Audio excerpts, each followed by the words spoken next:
Le monde ne récompense pas les diplômes, mais le monde récompense les valeurs que vous accordez à votre diplôme.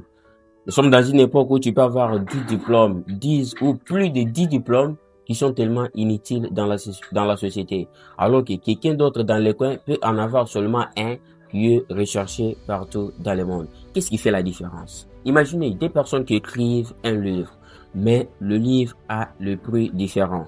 Celui-ci a mis 20 dollars et l'autre a mis 15 dollars. La normalité, c'est que les gens peuvent acheter ce qui est de 15 dollars parce que ça coûte moins cher. Mais pourquoi les gens ne préfèrent surtout pas ce qui coûte moins cher, mais ils préfèrent acheter ce qui coûte cher? C'est pas le problème du livre, mais le problème est de la personne qui a écrit ce livre-là. Les valeurs que la personne a données à son livre qui fait la différence. Aujourd'hui, tu peux avoir autant de diplômes, mais si tu n'as pas des compétences qui sont recherchées dans le monde, tes diplômes sont inutiles.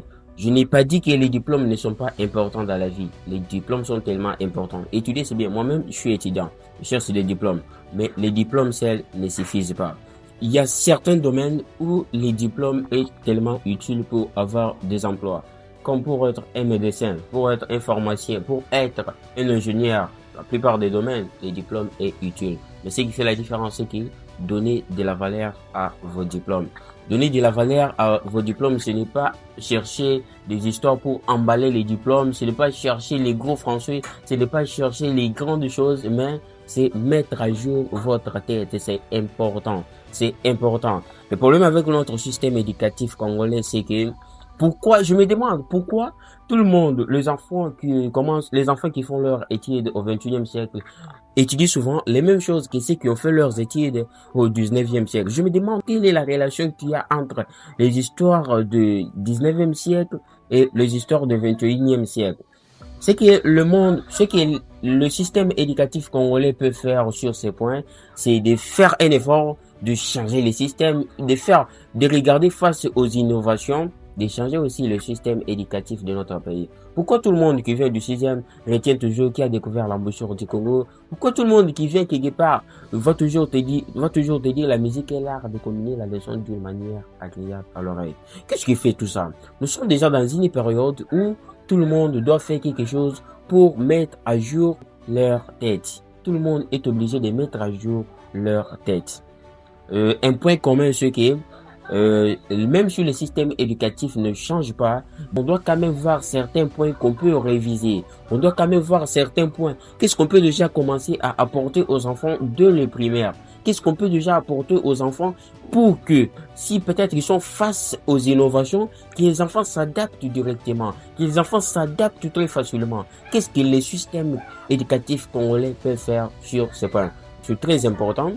Le système éducatif est pas mal. Moi-même, je te dis avec ces histoires-là. Mais aujourd'hui, au moins, je sais de faire un effort, de mettre à jour ma tête, de chercher quelle est la chose qui a été modifiée. Quelle est l'innovation qu'on vient de faire.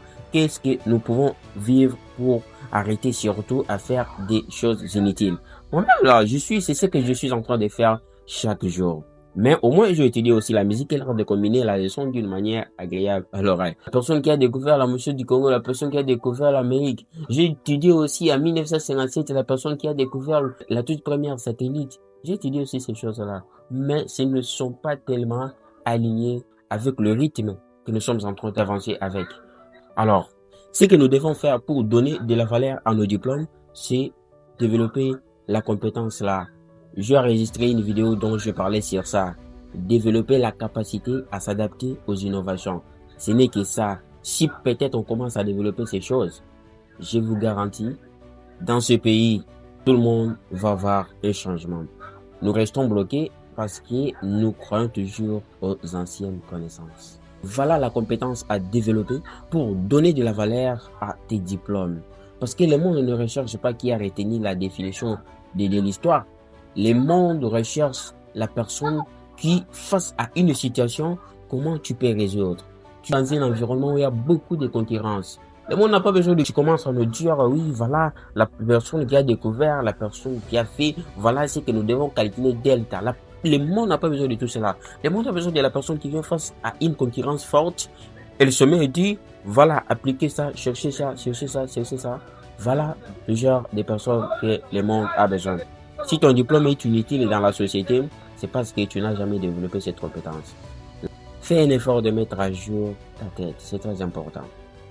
Je suis Paul Minga, créateur de contenu, auteur du guide Voici ton déclic. Si tu trouves cette vidéo intéressante, je te recommande de la partager dans les groupes des personnes qui peuvent la trouver aussi intéressante parce que grâce à toi, cette vidéo peut changer aussi la vie de quelqu'un d'autre dans les coins. Partage la vidéo, abonne-toi et like, commente. Est-ce que cette vidéo a changé ta vie ou pas? N'oublie pas que chaque petit pas compte vers ton succès.